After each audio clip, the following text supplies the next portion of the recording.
Hello बच्चों, कैसे हो आप सभी लोग। उम्मीद करते हैं कि बढ़िया होंगे। मैं हूं मुशर्रफ हायत हाशमी और आज आपके पास में फिर से एक नया टॉपिक लेकर के आए हैं।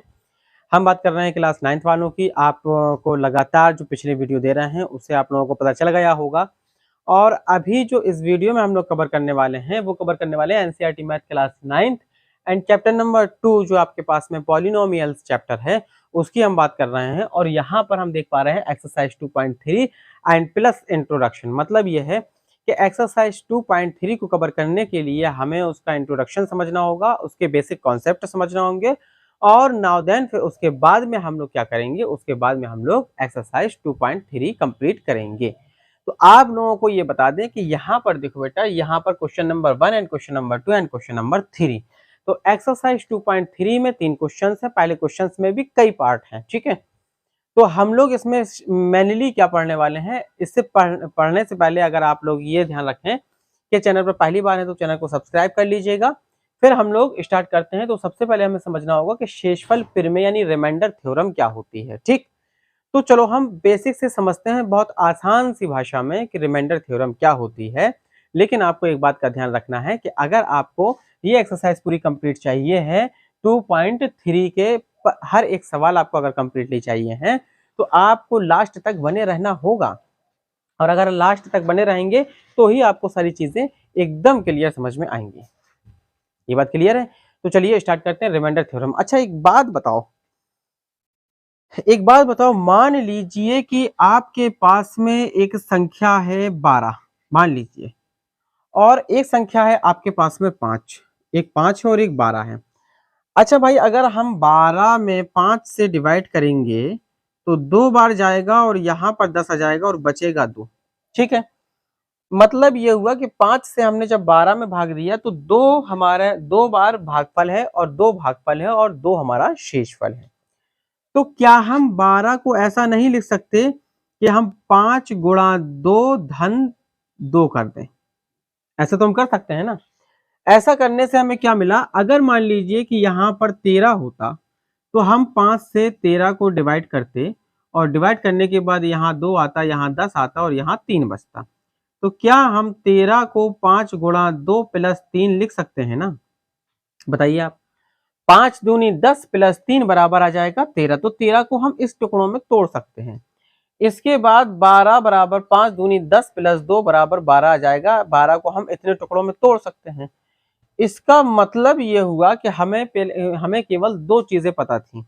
एक जिसमें भाग दिया जा रहा है और एक जिससे भाग दिया जा रहा है। जिसमें भाग दिया जा रहा है, जिससे भाग दिया जा रहा है। तो जिसमें भाग दिया जा रहा है उसको कहते हैं हम भाज, और जिससे भाग दिया जा रहा है उसको कहते हैं हम भाजक। तो अब भाजक के गुणनफल के रूप में जो होता है उसे हम कहते हैं भागफल, और प्लस में जो मिलता है उसे हम कहते हैं शेषफल। यही कंडीशन यहाँ पर भी, ये भाज्य है, ये भाजक है, ये भागफल है और ये शेषफल है, राइट। तो अब जरा समझने वाली बात यहाँ पर ये है भाई कि अगर हमारे पास में भाजक और भाज और भाजक हो, अगर हमारे पास में भाज और भाजक हो तो हम भागफल और शेषफल ज्ञात कर सकते हैं। इसी को कहते हैं शेषफल प्रमेय। यानी भाजक और भाज अगर हमें दिया है तो हम शेषफल और भागफल ज्ञात कर सकते हैं। अब अगर हम ये देखते हैं यहाँ पर एक पैटर्न, आप जरा ध्यान दें, एक पैटर्न गौर से समझिए। वो गौर से समझने वाली बात यह है कि यहाँ शेषफल 2 आया और यहाँ शेषफल 3 आया, ठीक है। यहाँ 2 आया, यहाँ 3 आया। मान लीजिए कि अगर हम 10 संख्या दी थी, 5 संख्या दी थी, 5 से अगर हम 10 को डिवाइड कर रहे थे तो 2 बार जाएगा और यहाँ पर बचा 0। अब हम 10 को लिख रहे हैं 5 गुणा 2 प्लस 0। मतलब यह है कि यहाँ वाला पैटर्न पे देखो तो यहाँ वाले पैटर्न में हमें ये मिला कि शेषफल के रूप में हमें 0 मिला। शेषफल के रूप में हमें क्या मिला? 0 मिला। इसी तरीके से मान लीजिए कि अगर हम 45 यहाँ लिखें और 15 से अगर हम डिवाइड करें, 15 से डिवाइड करेंगे 3 बार डिवाइड हो जाएगा और टोटल 0 आ जाएगा। मतलब 45 को हम लिख सकते हैं 15 गुणा 3, मतलब भाजक गुणा भागफल प्लस शेषफल। इसका पैटर्न देखें तो हमें कुछ ये समझ में आ रहा है कि जिसका भाग पूरा पूरा जाता है उसका शेषफल 0 बचता है। जिसका भाग पूरा पूरा जाता है उसका शेषफल क्या बचता है? 0। जिसका भाग पूरा पूरा नहीं जाता, 5 का भाग पूरा पूरा 12 में नहीं जाता तो शेषफल हमें 2 मिल रहा है। 5 का भाग पूरा पूरा 13 में नहीं जाता तो शेषफल हमें 3 मिल रहा है। तो इसका मतलब ये हुआ भाई कि जिस संख्या का किसी दूसरी संख्या में पूरा पूरा भाग चला जाता है वो उसका गुणनखंड कहलाता है। भाई 15 45 का गुणनखंड ही तो है, क्योंकि 15 का भाग 45 में पूरा पूरा जा रहा है। एक संख्या दूसरी संख्या की जब गुणनखंड होती है तो इसका मतलब ये होता है कि पहली वाली संख्या जिसका भाग हम भाज्य में दे रहे हैं तो वो उसकी गुणनखंड है, मतलब फैक्टर है। 15 क्या है, 45 का फैक्टर है। यहाँ पे 5 क्या है, 10 का फैक्टर है। ठीक है, और 10 5 का क्या है, 10 5 का मल्टीपल है, गुणज है। यहाँ पर 45 अगर हम पूछें कि 15 का क्या है, 45 15 का क्या है, तो 45 15 का मल्टीपल है, यानी कि गुणज है। लेकिन 15 45 का क्या है, तो 15 एक गुणनखंड है 45 का, यानी 15 एक फैक्टर है, एक टुकड़ा है 45 का। तो अब हमें पूरी बात भाई समझ में आ गई कि अगर शेषफल 0 बचता है तो वो संख्या दी हुई संख्या की गुणनखंड नहीं है, मतलब 5 12 का गुणनखंड नहीं है, 5 12 का एक टुकड़ा नहीं है। यानी 5 किसी भी, अगर हम इसके 12 के फैक्टर करेंगे तो कभी भी 5 नहीं आ सकता। अगर हम यहाँ 13 के फैक्टर करेंगे तो कभी भी 5 नहीं आ सकता, क्योंकि 5 फैक्टर इसलिए नहीं है क्योंकि 5 से जब हमने डिवाइड किया तो रिमाइंडर हमें 2 मिला। तो इसी को कहते हैं बेटा शेषफल थ्योरम, शेषफल प्रमेय, और कोई नई बात नहीं है, बस यही है। ये सारी चीजें हम 6-7 कक्षा 6-7 8 में सीखते चले आए, भाग देना और वही स्पेशल बना के रख दिया, तो ये सब मनगढ़ंत कहानी है, इसका कोई मामला नहीं है। शेषफल प्रमेय इसी का एक रूप बना के, स्टैंडर्ड रूप, एक दूसरे तरीके से आपके सामने एक्सप्रेस किया, एक दूसरे तरीके से आपके सामने दिखाया। लो भैया ये है आपकी शेषफल प्रमेय। अबे शेषफल प्रमेय थोड़ी ना कुछ है, शेषफल प्रमेय कोई नई चीज है ही नहीं, ये तो हम 6 7 8 में सीख ही के आए हैं और हम जानते भी हैं, बट उसका फॉर्म दूसरा बना दिया गया, राइट। तो चलिए अब हम लोग 1 बाय 1 क्वेश्चन करेंगे। ठीक है, एक चीज हम और देख लेते हैं, वो हम ये देख लेते हैं सबसे पहली चीज कि मान लीजिए एक कोई फैक्टर है, जैसे अब बात समझ में आ गई होगी आपकी, x माइनस 2 और यहाँ हम लिखें एक्स स्क्वायर माइनस 2x लिख दें। ठीक है, तो हम कहेंगे क्या x minus 2 x square minus 2x का गुणनखंड है या नहीं है। तो भाई बिल्कुल गुणनखंड होगा अगर इसका भाग इसमें देने से शेषफल 0 आ जाए। शेषफल क्या आ जाए बेटा, शेषफल 0 आ जाए तो ये इसका गुणनखंड होगा, ये इसका क्या होगा, गुणनखंड होगा। और शेषफल अगर 0 नहीं आता है तो वो गुणनखंड नहीं होगा। बात क्लियर है। तो चलिए अब हम लोग चलते हैं क्वेश्चंस पे। तो क्वेश्चन पहला है आपके पास में x³ plus 3x square plus 3x plus 1 को निम्न से भाग देने पर शेषफल क्या बचेगा। मतलब x प्लस 1 से भाग देने पर x माइनस 2 से, x से, x प्लस पाई से और 5 प्लस 2x से अगर हम भाग दे रहे हैं तो शेषफल क्या बचेगा। तो बेटा हमें सिर्फ भाग देना है, सीधा सीधा हमें क्या करना है, हमें भाग देना। चलिए हम लोग भाग दे के चलते हैं। तो पहली एक्सरसाइज 2.3 एक्सरसाइज हम लोग स्टार्ट करते हैं, पहला क्वेश्चन स्टार्ट करते हैं। और अभी तक अगर आप वीडियो को देख रहे हो और चैनल को सब्सक्राइब नहीं किया हो तो चैनल को सब्सक्राइब कर लीजिएगा। ठीक है, चलिए तो पहला क्वेश्चन हम लोग देखते हैं। तो पहला क्वेश्चन है हमारे पास में, हमको भाग देना है किसका बेटा, हमको भाग देना है x प्लस 1 से भाग देना है और शेषफल निकालना है। फिर x माइनस 1/2 से देना है, फिर x से देना है, फिर x प्लस पाई से देना है, फिर 5 प्लस 2x से देना है। राइट, क्लियर बात है। तो चलिए हम लोग चलते हैं। तो यहाँ पर हमें x प्लस 1 से भाग देना है। अब जरा हम भाग देने की प्रक्रिया को समझेंगे। x³ plus 3x square plus 3x plus 1 है, ठीक, इसको डिवाइड करना है। तो भाई मेरे क्या करना पड़ता है हमको, जरा बात को समझिएगा, गौर से समझिएगा, बहुत आराम से समझिएगा, धीरे धीरे। इस x में हम ऐसी कौन सी संख्या का गुणा करें कि x की घात 3 हो जाए।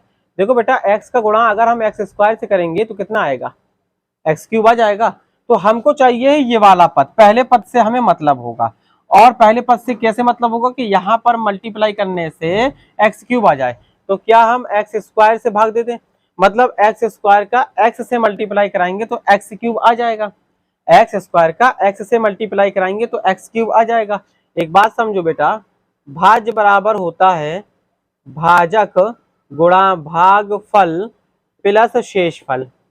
ठीक है, तो भाजक का मल्टीप्लाई भागफल से ही तो करते हैं, जितना वैल्यू आता है उसमें अगर हम शेषफल जोड़ देंगे तो हमें भाज्य मिल जाएगा। तो x³ को प्राप्त करने के लिए x स्क्वायर का अगर हमने गुणा कर दिया x में तो x³ आ जाएगा और इसका शेषफल 0 बच जाएगा, बाकी जो बचना होगा तो बच जाएगा। तो एक्स स्क्वायर का x से मल्टीप्लाई किया तो बेटा यहाँ पर आया x³ और x स्क्वायर का गुणा प्लस 1 में करेंगे तो यहाँ पर आ जाएगा प्लस का x स्क्वायर। राइट, अब हम क्या करते हैं, अब हम साइन चेंज करते हैं। अब हम क्या करते हैं, साइन चेंज करते हैं। ये एक्स क्यूब प्लस का है तो यहाँ माइनस हो जाएगा, ये भी प्लस का है तो ये भी माइनस हो जाएगा। ये पॉजिटिव है, ये पॉजिटिव है, ये कैंसिल हो जाएगा क्योंकि ये भी एक्स क्यूब है, ये भी एक्स क्यूब है। ठीक, अब बेटा सुनो, ये 3x² प्लस के हैं और ये 1x² माइनस का है। तो प्लस माइनस की जब भी संख्याओं को आपस में जोड़ते हैं तो घटता ही है हमेशा। अगर एक प्लस की और एक माइनस की है तो हमेशा घटेगा। तो 3x² से माइनस का 1x² चला जाएगा तो कितना बचेगा, 2x² बचेगा। और अंक उतार लेंगे हम प्लस 3x का। ठीक है, अब हमें चेक ये करना है कि यहाँ पर हमें प्लस 2x² चाहिए, 2x² को काटने के लिए 2x² चाहिए। तो हम भाई कितने का इसमें x, इस x में कितने का मल्टीप्लाई करें ताकि 2x² हो जाए। भाई x में अगर हम 2x का मल्टीप्लाई कराएंगे तो 2x² हो जाएगा ना, तो x में हम प्लस के 2x का मल्टीप्लाई कराएंगे। तो 2x का x में अगर हमने मल्टीप्लाई कराया तो 2x² आएगा और 2x का 1 में मल्टीप्लाई कराएंगे तो हमारे पास में 2x आएगा। अब हम इसको अगर डिवाइड करेंगे तो ये देखो पॉजिटिव नेगेटिव था, कट गया। अब बचा 3x और माइनस का बचा 2x। तो फिर देखो बेटा ये प्लस है, ये माइनस है, ये वाला अब देखो साइन काम नहीं करेगा, ये वाला साइन अब काम नहीं करेगा। जब हम साइन चेंज कर लेते हैं तो हमें जो नया साइन लिख लेते हैं वही साइन काम करता है। तो ये बचेगा x + 1। अब हमें इस x में इतने का मल्टीप्लाई कराना है कि x आ जाए। तो भाई x में अगर हम 1 का मल्टीप्लाई करा दें तो x से ही तो आएगा, तो 1 से हम डिवाइड कर देंगे। तो 1 का गुणा अगर हम x में करेंगे तो x आएगा और 1 का मल्टीप्लाई अगर हम 1 में करेंगे तो 1 आएगा। फिर ये माइनस माइनस हो जाएगा, ये कैंसिल हो जाएंगे, बराबर 0 हो जाएगा। तो हमको चाहिए था क्या, हमको चाहिए था इसका शेषफल। तो अगर वो पूछता है कि शेषफल क्या होगा बेटा, तो शेषफल होगा 0 और भागफल क्या होगा बेटा, तो भागफल होगा आपके पास में x² + 2x + 1, ये भागफल होगा। ठीक है, इसके साथ अगर वो ये भी पूछता कि क्या x + 1 इस दिए गए बहुपद का गुणनखंड है या नहीं है, तो एग्जैक्टली गुणनखंड है, क्योंकि बेटा x + 1 से इसमें भाग जाने पर शेषफल हमें 0 मिला है। और अभी अभी हमने शेषफल थ्योरम से ये पढ़ा है कि अगर शेषफल 0 मिलता है तो दिया गया भाजक भाज्य का गुणनखंड होता है, अदरवाइज नहीं होता है। तो ठीक है, तो ऐसे हमें डिवाइड करना है। तो x - 1/2 से भी आप डिवाइड करना, फिर x से भी डिवाइड करना है। फिर देखो इसको सिक्वेंस बनाते हैं बेटा। क्या करते हैं, सबसे पहले वेरिएबल पे जो मैक्सिमम पावर होती है सबसे पहले वो लिखते हैं, फिर उससे छोटी पावर, फिर उससे छोटी पावर। तो हम 5 + 2x न करके इसे हम 2x + 5 कर लेंगे और 2x + 5 का फिर हम इसको डिवाइड करेंगे 2x + 5 से। ठीक है, अगर प्रॉब्लम है इन चारों में से किसी में भी तो एक कमेंट सेक्शन में कमेंट्स करना है आप लोगों को और ये बताना है कि सर हमें ये वाला नहीं बन रहा, तो हम वो वाला बता देंगे आपको। बट हम यहाँ पर x + पाई से डिवाइड कर रहे हैं आपके सामने। ठीक है, तो चलिए हम पहले का चौथा क्वेश्चन देख लेते हैं। ये वाली की बात कर रहे हैं बेटा, ये वाली की बात। ठीक है, तो x + पाई से हम डिवाइड कर रहे हैं किसको, x³ + 3x² + 3x + 1 को हम डिवाइड कर रहे हैं। चलिए देखो थोड़ा सा कैलकुलेशन भर इसमें आएगा तो इस वजह से हम आपको बता रहे हैं, बाकी मेथड सिर्फ यही है। अगर ना भी चाहें तो ना भी बता सकें, लेकिन फिर भी अगर आप लोगों को प्रॉब्लम होती है तो बता जरूर दीजिएगा। ठीक, भाई कहानी x से बेटा कितने को मल्टीप्लाई कराएं ताकि x³ हो जाए बेटा, x² से। x² का x में मल्टीप्लाई कराएंगे तो x³ आएगा और x² का पाई से मल्टीप्लाई कराएंगे तो पाई x² आएगा। पाई एक वैल्यू है जो अपरमेय संख्या होती है। वैसे पाई की वैल्यू अगर 22/7 रखते हैं तो वो परमेय संख्या में काउंट की जाती है। ठीक है, तो यहाँ पे अभी कांस्टेंट वैल्यू है तो ये माइनस हो जाएगा, ये माइनस क्योंकि चिन्ह हमें बदलना है, ये पॉजिटिव है, ये पॉजिटिव है, ये तो कैंसिल हो गया। अब देखो बेटा ये x² है, ये x² है, तो आपस में जुड़ेंगे घटेंगे, तो ये तो पक्की बात है क्योंकि एक जैसे हैं, उसमें भी x² है और इसमें भी x² है, ये तो पक्की बात है घटेंगे या जुड़ेंगे। लेकिन घटेंगे और जुड़ेंगे कैसे, भाई ये 3 है, ये पाई है, तो 3 में पाई तो हम जोड़ नहीं सकते, मतलब वैसे जोड़ेंगे तो 3 + पाई आ जाएगा या 3 - पाई आ जाएगा। तो सिंपली 3 - पाई ये आ गया और x² हमने बाहर रख लिया। भाई इसमें भी x² था, इसमें भी x² था, भाई इसको ऐसा कर सकते हैं ना अपन लोग, 3x² - पाई x²। अब बताओ बेटा 3 - पाई तो x² तो कॉमन आ जाएगा ना दोनों में। ठीक, फिर अंक उतारा हमने कितने का, प्लस के 3x का। अब हमें कितने से मल्टीप्लाई कराना है इस x में ताकि इतना वैल्यू आ जाए, तो इतना वैल्यू आने के लिए बेटा हमें 3 - पाई तो करना ही है और साथ में x लिख देंगे। 3 - पाई x का x से मल्टीप्लाई कराएंगे तो 3 - पाई x² आ जाएगा ना, तो सिंपल सी बात है 3 - पाई x² आ जाएगा। 3 - पाई x² आ गया और 3 - पाई का x का पाई से मल्टीप्लाई कराएंगे तो आएगा प्लस 3 - पाई और पाई x², इतना आ जाएगा। अब फिर हम साइन चेंज करेंगे तो ये तो पूरा कट गया। अब देखो इसमें बेटा केवल x आएगा, ठीक है ना। अब देखो क्या होगा, अब देखो यहाँ पर ये होगा कि x इसमें है, x इसमें है, तो अगर हम x कॉमन ले लें तो देखो ये पॉजिटिव 3 है, ठीक है। इसके बाद में माइनस का 3 हो जाएगा और माइनस माइनस प्लस का पाई हो जाएगा, क्योंकि इसके लिए माइनस साइन काम करेगा और x बाहर। एक मिनट, ये आएगा 3 और पाई भी है साथ में, तो माइनस का 3 पाई, फिर यहाँ पे minus minus plus pi square और बाहर आ जाएगा x। एक मिनट, एक बात समझ लो, ये है 3x, ठीक है ना बेटा, और माइनस का है 3 माइनस पाई इंटू एक्स, तो देखो ये आया 3x माइनस, अब देखें तो यहाँ पे क्या होगा,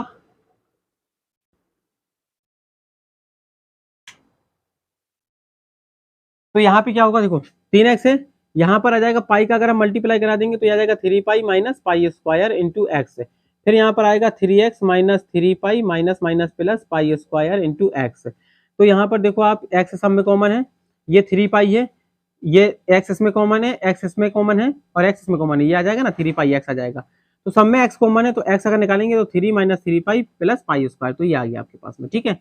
अब चलते हैं हम आगे और अंक उतारेंगे हम, प्लस 1 बचा था हमारे पास में यहाँ पर। अब हमें क्या करना है, अब हमें इतने से मल्टीप्लाई कराना है, यानी ये x है, इतने से अगर हम मल्टीप्लाई करा दें यहाँ पर, कितने से 3 minus 3 pi plus pi square से अगर हम x में मल्टीप्लाई कराएंगे तो आएगा 3 minus 3 pi plus pi square into x आ जाएगा, और प्लस पाई का मल्टीप्लाई पूरे से हो जाएगा, तो ये आ जाएगा 3 pi minus 3 pi square plus pi cube, ठीक है। तो यहाँ पर अब हम साइन चेंज कर देंगे, तो ये तो पूरा माइनस का हो जाएगा, ये पूरा एक टर्म्स है, फिर यहाँ पर ये पॉजिटिव है तो नेगेटिव हो जाएगा, ये नेगेटिव है तो पॉजिटिव हो जाएगा, ये पॉजिटिव है तो नेगेटिव हो जाएगा, ये पूरा कैंसिल हो जाएगा, ठीक। अब अगर ये पूरा कैंसिल हो गया तो अपने पास में क्या बचा, अपने पास में बचा 1 minus 3 pi plus 3 pi square और माइनस का पाई क्यूब, ये आपके पास में शेषफल आ गया। क्लियर बात है, तो ऐसे हम निकाल लेंगे इसका शेषफल, राइट। अब चलते हैं हम आगे, देखो इतनी बात समझ में आ गई ना, तो अब ये आपको लगा लेना है, फिर इसके बाद में हम बताएंगे। अब दूसरा क्वेश्चन देखते हैं, दूसरा क्वेश्चन क्या कह रहा है, चलो हम इसको रेस कर लेते हैं पहले थोड़ा सा, या आप लोग वीडियो को पॉज करके नोट भी कर सकते हैं, ठीक है, वीडियो को पॉज कर लीजिएगा फिर नोट कर लीजिएगा, ठीक।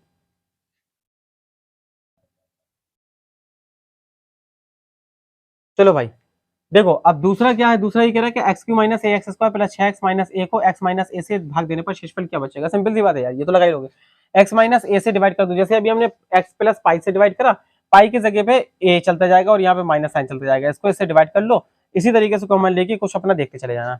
फिर ये आ जाएगा, जांच कीजिए कि 7 plus 3x Q plus 7x का गुणनखंड है या नहीं है। सिंपल सी बात है बेटा, 7 प्लस 3x को डिवाइड करिए, 7 प्लस 3x से इसको डिवाइड करिए, और डिवाइड करने पर अगर शेषफल 0 आ जाता है, अगर शेषफल क्या आ जाता है 0 आ जाता है, तो ये इसका गुणनखंड होगा, और शेषफल 0 नहीं आता है तो इसका गुणनखंड नहीं होगा। इसके बाद भी अगर आप लोगों को किसी में कोई प्रॉब्लम हो रही है तो आप लोग कमेंट्स करके बताइए, क्वेश्चन नंबर इतना हमारा सॉल्व नहीं हो रहा है, उसका पीडीएफ भी आपको लिंक कर दिया जाएगा, ठीक है।